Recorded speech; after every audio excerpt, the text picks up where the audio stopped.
everyone, and welcome to episode 1 of season 2. My name is Viva. And I'm Simi. And it's so nice to be back recording. Yes, it is. After a nice break. Oh, we so needed that break. We needed that break, Yes. Yeah. So badly. Yeah, and we are now entering into the good weather here. And so the weather is getting pleasant. And for me, a new season. Yes. A different season, because I'm almost about to pop pretty soon. Yes. Yeah. For 4 weeks, maybe, if you're fortunate or unfortunate. No, not even. No. Not even. No. Less than that. Yeah. So what are we talking about today? So today we are going to talk about fashion, garment industry. Yeah, I'm really looking forward to that because... Yeah, so we always meet people. We all have those people in our lives who love clothes, who like this kind of clothes, that brand. But everybody, what they have in common is they all like clothes. Everybody likes clothes, yeah. Everybody likes I mean, clothes. nowadays we have kids who select their own, like 3-year-olds. Yes. Who make their own choices. And it's really great because clothing is such an expression of art. It's an expression of yourself. Yeah. Your A creativity. person. I mean, when you see are. somebody in a certain kind of clothes or wear, you make an idea about that what person their personality is Yes. kind of like. Yeah. Yes. Some people can be eccentric. Some people can be very formal, casual. Yeah. So, an artist, an artist, yes. a scientist. Yeah. So it has a lot of potential. It's really Yes. important Yes. as an industry to us individually. Yeah. Because it says so much about us. Yeah.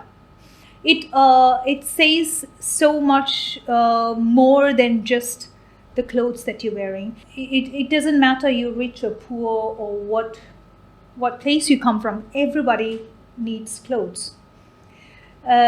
Now, when you say that also means that it also adds to the biggest waste in the world.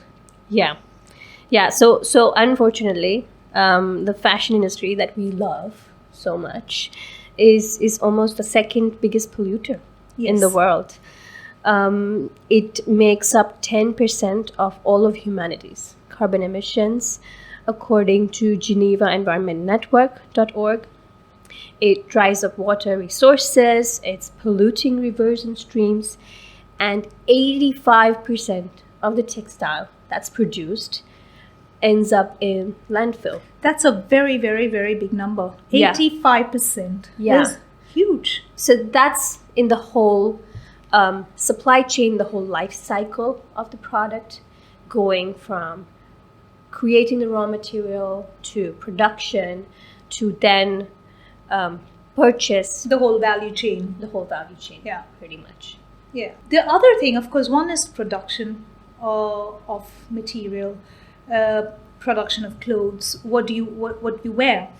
Now, what you wear comes from some raw materials. Now, maybe that's a great place for us to start with. As I was growing up, we always been told that cotton is the most natural and the best fabric to have. Yeah, until recently, I loved cotton. Yeah, You till know? I busted your... Yes, you busted my bubble. Thank you so much. So what was it? So if you think that cotton is the most natural material, it has to be natural. But the way it's grown, it's very, very pesticide and chemical intensive to grow. It travels so much. It uses a lot of water. It uses a lot of water. Thirsty crop. Very thirsty crop. Uses it's very labor intensive.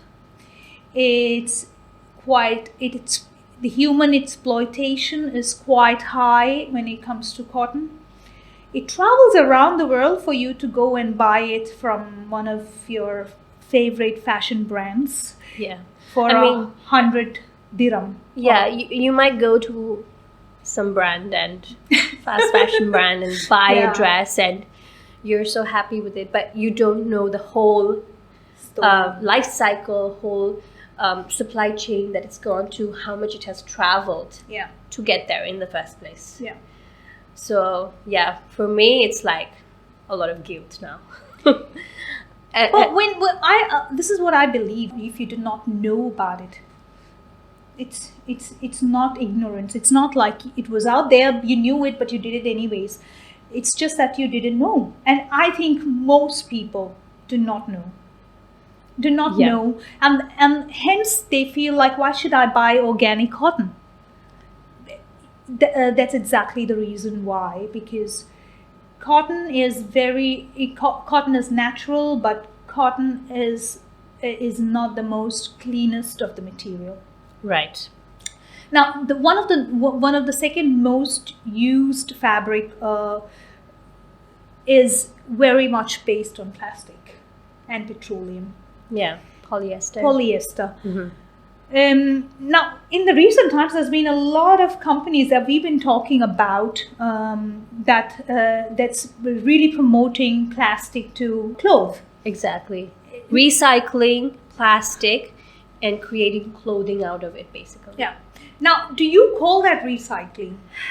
Yeah, it's a bit contra-intuitive to the whole process of sustainability, because plastic should be used to recycle into more plastic, more durable plastic. I think we need to elaborate that a little bit. Why? Yeah. Why plastic cannot be used into cloth material? Why is that?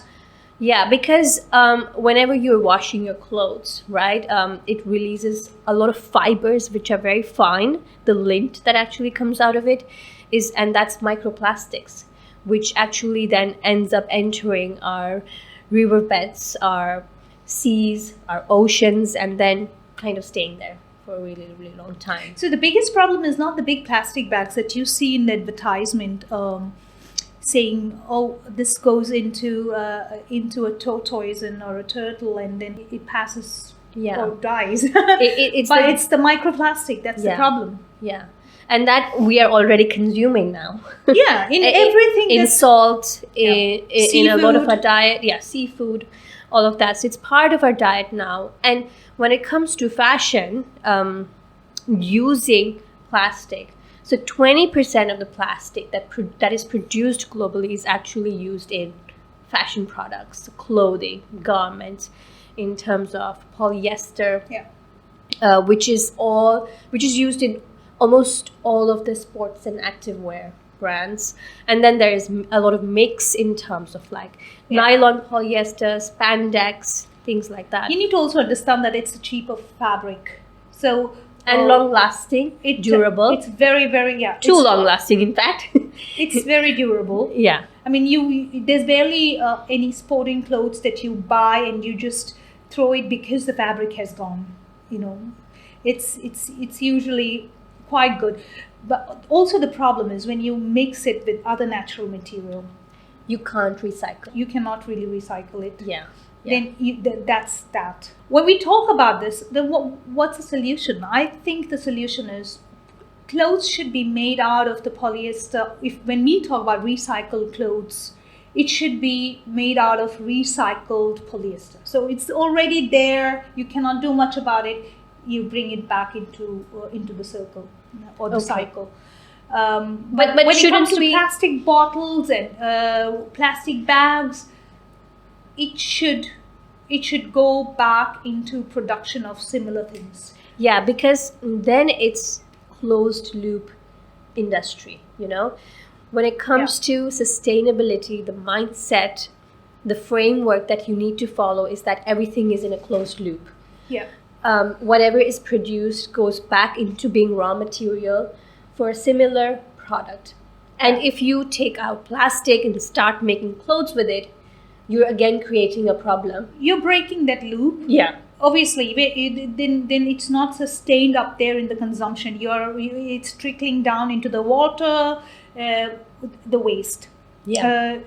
The idea of at least things that's already been produced, to leave it in the loop, is to go circular about it. So Exactly. it goes back fully into use, and then it stays in that circle for as long as possible. Yeah. So that's the circular economy principles that we need to apply to any industry. Yeah. When we talk about fabric, then what are the most sustainable fabrics? Now, there's currently we've been really talking about a lot of innovations that's happening, where companies like Adidas, Nike, Puma, Stella McCartney, all of them are very actively participating in getting those fabrics and stuff made out of algae.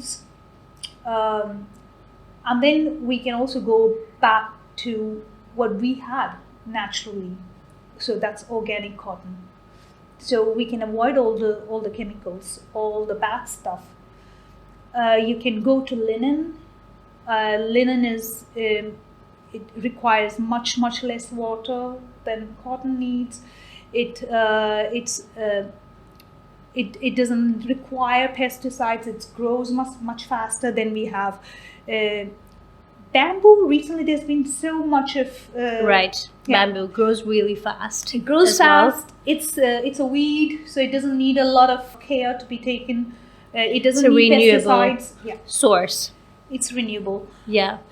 And what else? I mean, there's a lot of also scientifically in labs that people are creating. So biotechnology is also kind of helping us move forward, where you're using natural resources like bacteria, yeast, seaweed to create. Seaweed has been quite a rage. Yeah. And I think Stella McCartney, her last collection probably was on seaweed. Oh wow! Yeah. It is really, really beautiful.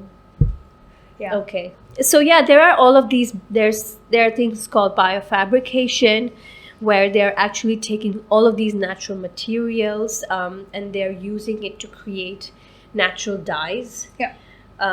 Because dyeing is also one of the most polluting, water polluting activity that is within the fashion industry.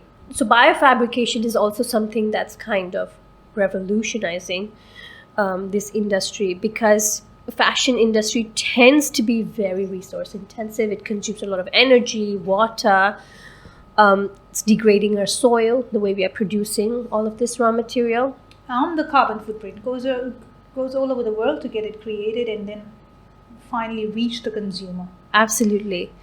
And now we are kind of shifting our perspective to use, instead of relying heavily on these raw materials and resource intensive products, we shift to kind of biomaterials and use things like bacteria, algae, as you mentioned, yeast, and those kinds of living things to create fabrics that are durable, long lasting, even flame retardant, fire retardant, you know. So the difference between these technology that creates these fabric to the natural material is that these are created in labs. Yes. Yeah. So these are actually created in labs, and the good thing about these is that you could actually set up this kind of lab in any part of the world. I think that's such a big solution. Yeah. For countries where they are they completely rely on importing products. Trade is the only way for them to get stuff. Yeah. So this would actually help us localize production, and maybe have like the full cycle of production in one space. Yeah. Which is the most sustainable way to consume. I think recently there's also been this huge rage of what we touched upon before, clothes from plastic bottles. Yeah. Like the funniest thing is people trying to get these fabrics from around the world and bring it here and then create swimwears and whatnot and sell it as sustainable products. It just so retarded. Yeah. I want to be positive about this, but the whole idea it's so non-sustainable. It's not a long-term solution, No. for sure, because it's continuing to release microplastics. Clothes need to be washed. Yeah, and then it's coming from somewhere in UK, somewhere in China, or some part of the world, and it's coming here. Then you're creating it and you're selling it. All that is... It definitely makes more sense to keep the plastic to making things that is, I don't know, plastic furniture, that is durable. Yeah, you mean the long-lasting. plastic bottles or things that's not clothes. Exactly. Yeah. Exactly. So yes, it's definitely one thing. I mean, I wanted to also just kind of bring attention to this kind of businesses, companies that have already been set up, who use these bioplastics and bacterial cellulose to create fabrics. So I like to kind of compare it to, I used to make kombucha at home. So Oh, you mean Scooby Tech? yeah. Yeah. It's such a funny word, though. Yeah. I mean, it's interesting that they use Scoby in the name of the company. It's called Scoby Tech. And what they actually do is they use these bacteria and microorganisms to create fabric out of it. You know, it does need a lot of treatment after that. So it needs to be tanned, it needs to be smoked, and there's a lot of process that goes into it before it can actually be something that you can wear. So I would think it's great that there's so many technologies that's coming up, but it's still in a very, very early age. Early stage, not age, early stage, because you do not know how resource intensive it is, resource intensive it is after. So obviously it doesn't need much of raw material, but to create from that little thing into a complete full-fledged fabric, it probably is resource intensive. It probably needs a little bit more. It's there, which is great. That also means that there's more innovations happening to bring it forward. Yeah. I think we can probably leave that at that stage, because we do not really know yet how long will it last, even the durability of the product. So yeah, I mean, there are a lot of things that we need to see, but it always starts with trying and finding those new solutions. Yeah. I mean, just because you say we just touched upon, there's a start for everything, and then that's already a good place to be. A lot of people think that plastic is the monster, but this is the truth. The plastic was created so people stop using a lot of trees and natural materials. So it was created with a good intention, and it became this monster. So I think because we depended too completely on it. Yeah. So I feel like what we spoke what we spoke about when we were talking about energy is to diversify. It also brings more attention to innovation. That phase of the product creation is kept open for everyone to then saying, this is the ultimate truth.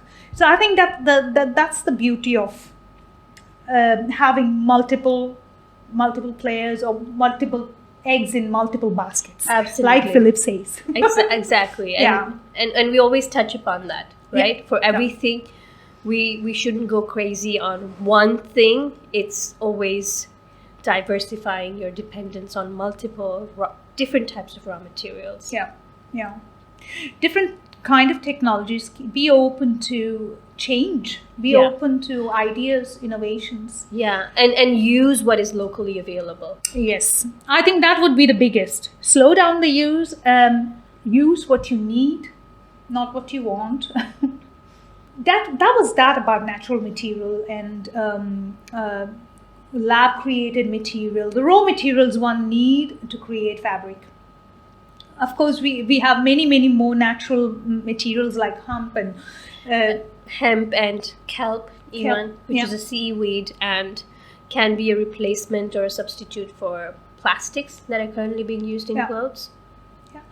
So it's about diversifying and keeping what's there away from landfill. Now, the second biggest problem with the fashion industry is the supply chain. So even the biggest of the biggest names in the fashion industry have their products made somewhere in Turkey, China, India, Vietnam, Bangladesh. Yes, that's it. It's as easy as that. So in old days, luxury used to be having things made for you, personalized, couture. That means it's stitched for you. It is in the highest of the quality. It's designed for you. Yeah.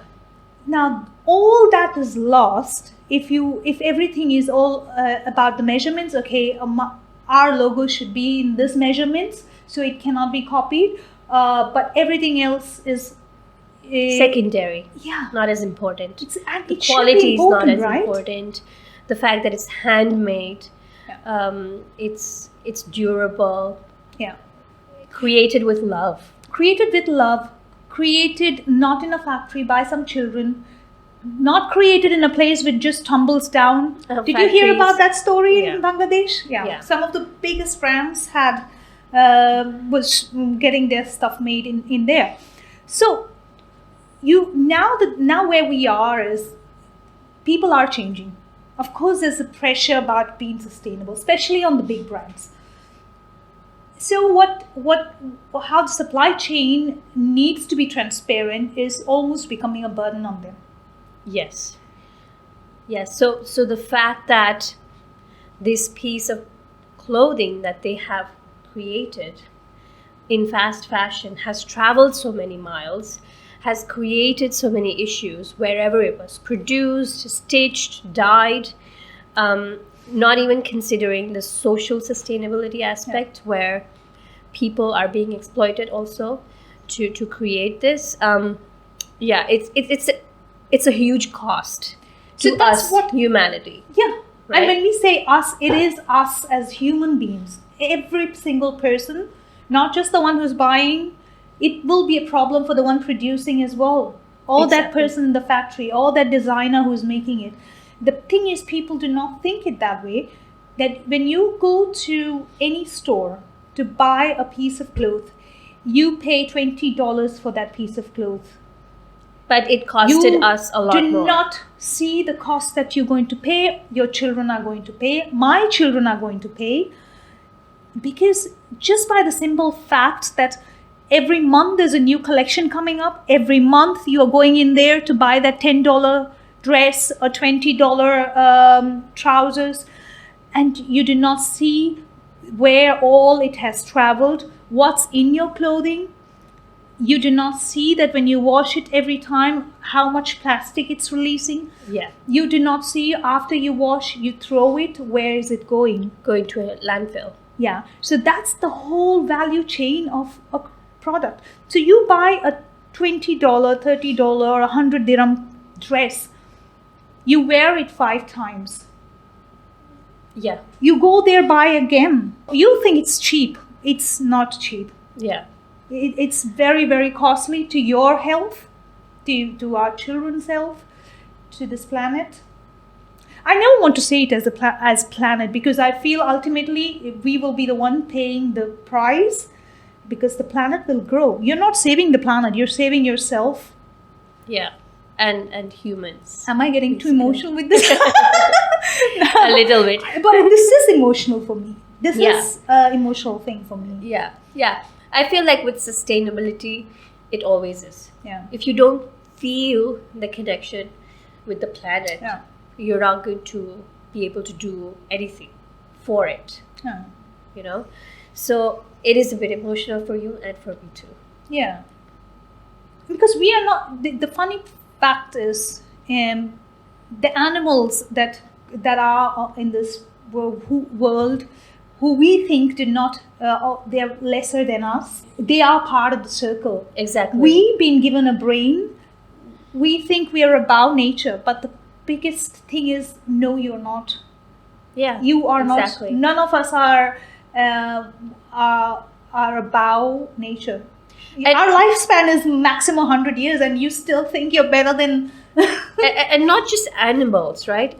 Even amongst humans, Yeah. right? We have this inequality, and the people who tend to suffer in ecological disasters or whatever tend to be the poor people, right?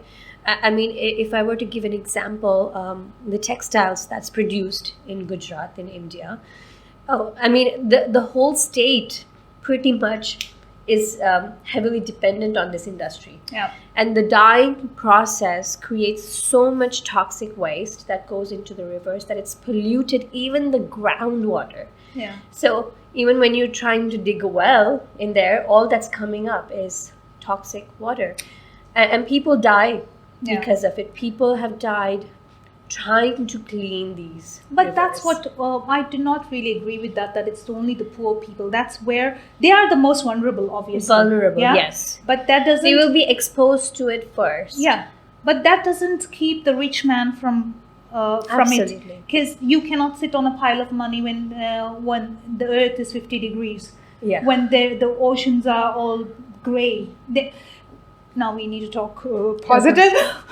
Come out. I'm getting too emotional. Because fashion industry is there where there's less. People can change so easily. Yeah. But they don't want to change. They don't want to and change. that's the problem. Like energy and everything else, it's controlled and produced and given to people. But fashion is, you can choose. Yeah. Right? Yeah, I know.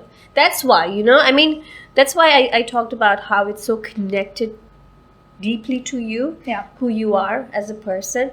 And that's why it's so important for people. Yeah. I think the way to start is, especially it would be more difficult for already well-established firms and brands to make that transition. But the very first thing to start would be to assess your supply chain. Go through your supply chain, see who's making the clothes, how it's made, how long it gets traveled, what's the logistics, what's the carbon footprint. These kind of audits can be taken by any firm. Once you do that, then you start from the beginning. You start where your clothes are being sourced from, the raw material, and then make slow transitions. Yeah. Obviously, you do not need to make the whole transition at the very, very go, but document it and publish it. I think what people want to know from companies like H&M or Zara, any of those fast fashion brands, people don't want to see, okay, all of a sudden 100% they're sustainable. Everybody knows that it's not possible, but transparency. Exactly. We made this change in last 6 months.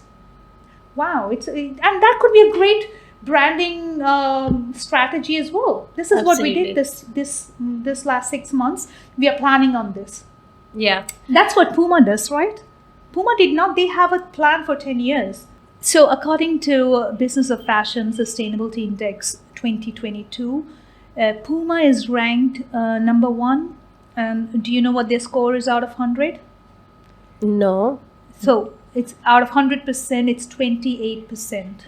Okay. That they achieve sustainability. Now, this is calculated. So just to explain a little bit, the Business of Fashion ranks all the companies on a sustainability index based on certain criteria. Yes. Like transparency, water and chemical usage, material, supply chain, things like that. Yes. So they go through different indexes that they judge, or what you call, they rate these companies on. And to know that the company the best company has got so far only 28%. Yeah, exactly. Yeah. That speaks volumes. But the idea is you are transitioning. You're making that change. So that makes them number 1. So it's not that they are 100% transitioned, but they make those small changes. They're making on the every effort. area. And they're going in the right direction. Exactly. So that over the next 5 to 10 years, they are where they want to be. Yes. Right. So I think the easiest way for people to start, when it companies to start, is to hire a sustainability consultant to take them through all the areas, through their supply chain, through the value chain. So then they get a report. Based on that, they can start what feels best for them to start with. Yeah. And then be transparent about it. Yeah. To the consumers. And I feel like there are so many new companies now, so many small businesses that are coming up that are doing so well, and that is kind of giving these established companies a run for their money. Because if I were to give an example about this, there is a brand called Parade in the US, which is an underwear brand, but they actually create underwear by recycling.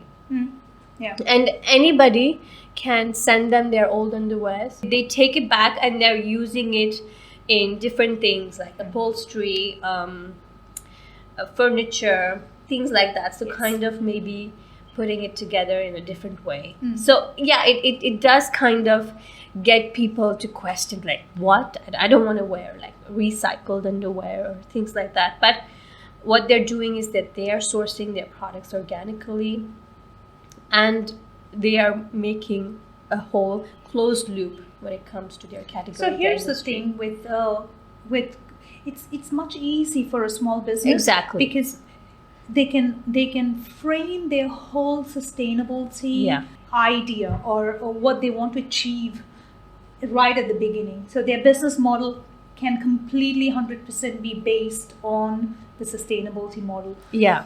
As an established company who has a huge overheads, they are around the world, they already have an established supply chain, the transition is very, very difficult and slower. It's slower.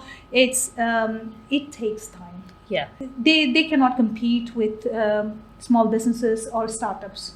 Yeah. Startups are in a great place for innovation. They'll always be. Yeah. Right.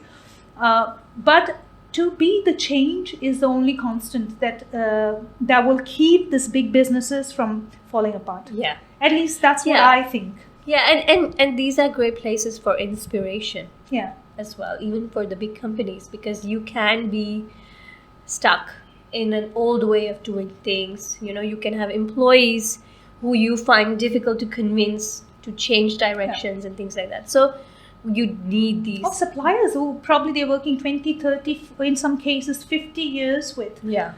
Then you go in there having these 100 different demands. It's much, much more difficult. Yeah. But the silver lining in it is when these companies make the changes, it will also have a huge impact because they also have a huge following as customers. They are known around the world. Yeah. Those people who were now planning to buy something from somewhere else, they will stick with them because they see, oh, they are making the change. They are transparent. They have these things available. I can look into their website to see where their suppliers are, or who is producing their garments, or where the raw materials are. Yeah. So they can make the slow change, but have it in a very transparent way, and have people involved to help them achieve it. But kudos to small. It's amazing. The conscious brands. Yes. It's the era of conscious brands, which is really great. Yeah. I think that's the only way forward. A lot of these brands that you see today are not going to be there 10 years from now. No, I don't think so. True. Those who can't make the change will not be relevant anymore. No. The whole fashion industry works on a supply chain. With the transparency and how things are made, where it's made, what goes into it, people need to be more mindful and conscious now. Yeah. And be transparent to people who are buying and making their business viable. Yeah, so conscious consumerism, yes, conscious fashion, these are some of the terms that people use to kind of show that your mindset needs to change. The way you look at fashion needs to change. Yes. I mean, we want things to last a really long time, but we don't want to use them for a really long time. That's the next part. So one thing is the raw material. The next is, okay, the company has the whole supply chain set up. Everything is clean and bright. Now the consumers. Now that's two folds to it. One is from the brand side. How are you? What's your marketing for your brand? What's your branding strategy? Is it buy more? Every month there's a new collection coming in. The other part is the consumers. Do you really need a dress or a pair of trousers every week?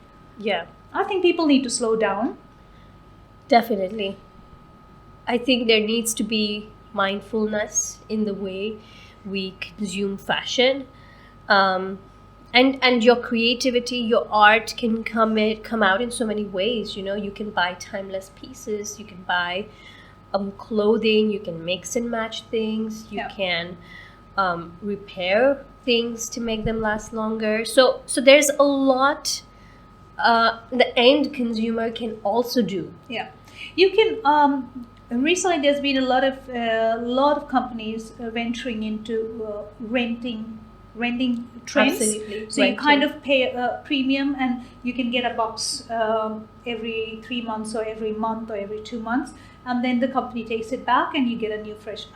If you really feel you cannot do without having a new trouser every single day, then that's a great way.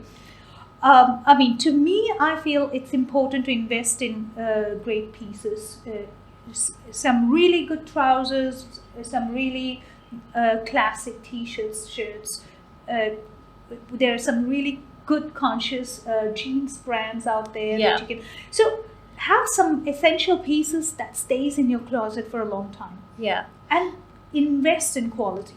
Yeah, I mean, you can kind of feel a little bit helpless because you can't do anything about the production process. That's in the hands of the brands. Yeah. And 80%, lots of reports also show that 80% of the pollution that comes out of clothing is part of the production process. So, what can you really do? But the fact that you wear something for a longer time, you keep it in your closet, you use it for a longer time are some of the things that you can do as well.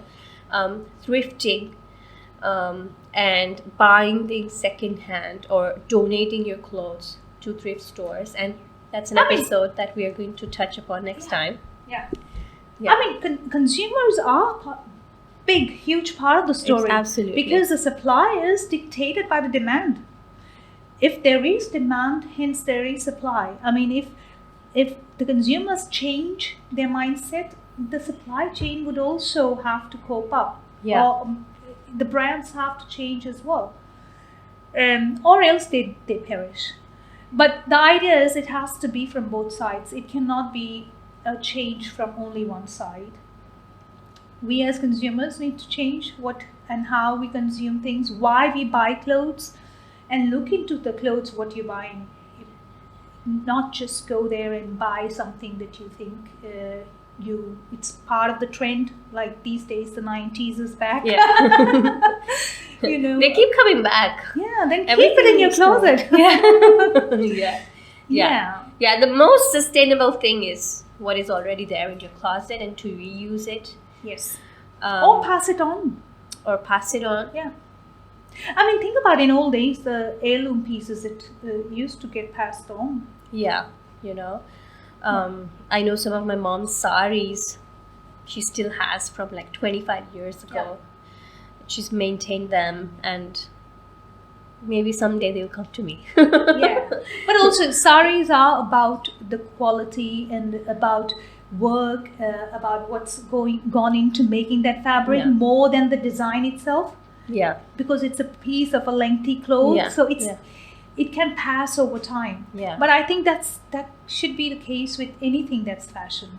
Right. So when you go to a huge like when you go for a good example is when you go for buying an expensive bag, a really good brand bag, the first thing that you look at is what kind of material it's made of. And you know when you buy it that you can go back at any time in future and sell it off, or it will go to your children. When you buy a really good Hermes or, a Dior, you do not just use and throw it. Yeah. Right? Absolutely. You take care of it. Yes. And that should be the case with everything that you buy. Everything that you use. Yes. You use it with reverence. Yes. Like you said. And you kind of give it the kind of love that it deserves. Also, that's also a way of tribute to the person who made that for you. So when you then you have to go back to thinking how your material is made, who made it. Right. So that whole story should be part of the clothes that you wear and your personality hence. So it's a long process, but it has to start, and it has started. That's the good news. Everybody is looking into sustainability.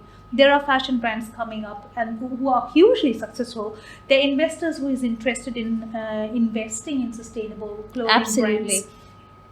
And the big brands are really looking at ways to make that slow transition into sustainable production, sustainable business. So it's a great story. Right.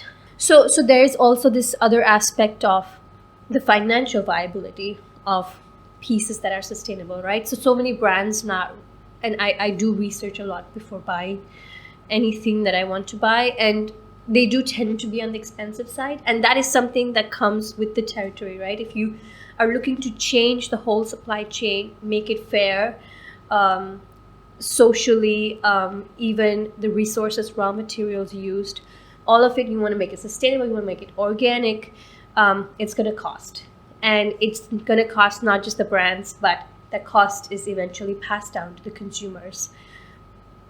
So do you think that that makes it easier for people to shift, or more difficult to shift to this? It's the mindset. It's the idea moving away from buying a lot of things to buying a few things.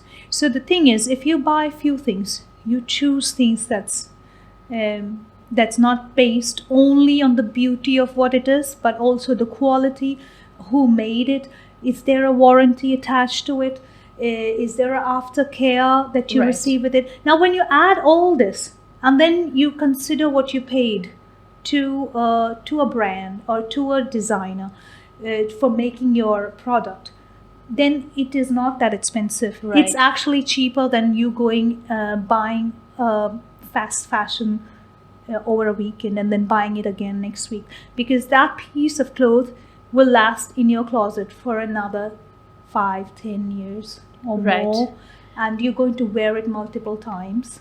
Yeah, so there is this whole concept of calculating the cost per wear. Yeah. So when you buy something, generally sustainable pieces are supposed to be durable, supposed to last you a long time, and the more you wear it, the lesser the cost. Yeah. Right? So those are the kinds of things that we need to consider when now we go I don't think shopping. People, when they buy, they ever consider per wear. They never consider that. Yeah. They only think, okay, right now I have 100 dirham in or $20 in my pocket and I can afford it. That's also the marketing strategy of the companies. If there is money in your wallet, can you afford it? Yeah. Yes, I can. Oh, if you can't, then we'll give it on 4 installments. You understand? So it's kind of coming from all sides, and then the consumer almost thinks, oh, it's cheap.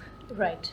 And I'm going out for a party tonight, let me just buy it. Right. But that mindset has to change. Right. So, of course, there is financial, it's completely not just a conscious way of living to make sure that there's not a ton of plastic and clothes going into the landfill, but it's also a conscious way of consuming things where you wear things more and it's viable, it stays in with you and you want to wear it more. Right. In terms of tomorrow's fashion, how the fashion business or the garment business is going to look tomorrow. I think it's going to be all about collaboration. Absolutely. It's about different people coming together to create sustainability. Yeah, I mean, we touched upon biotechnology. That's fashion and technology kind of coming together to create something that's more sustainable for our future. And that's where all the possibilities, the innovations are kind of coming from as well, right? And data. Everything is about data now. Everything can be analyzed through the data. So the companies have to embrace that. Yeah. To understand how, where, what's made, how it can be reaching the end users, how the waste can be managed. All that can be done through collaboration. And then between fashion brands. I think brands should collaborate. And Adidas is an Adidas, and a Stella. I don't know why I'm thinking only about Stella McCartney. Yeah, I don't know why. You're I'm only inspired by. Yeah, I think I think she's very conscious. So she's kind of when it comes to luxury fashion, she's one who's head spearing it in many ways and for many years now. So that's why I think she's in my head. But these brands can come together like you see now. You do see these big brands coming together to put up a collection, and why not? Absolutely. Absolutely. That's the foundation for any industry moving forward. Yes, I think community, knowledge, transparency, and quality. Those are the underlying factors. Consciousness, being conscious. Absolutely. Be mindful. So with that, we can wrap this up. Yes, I think it was too long for Yes. you. But thank you so much for listening in, and see you on the next episode.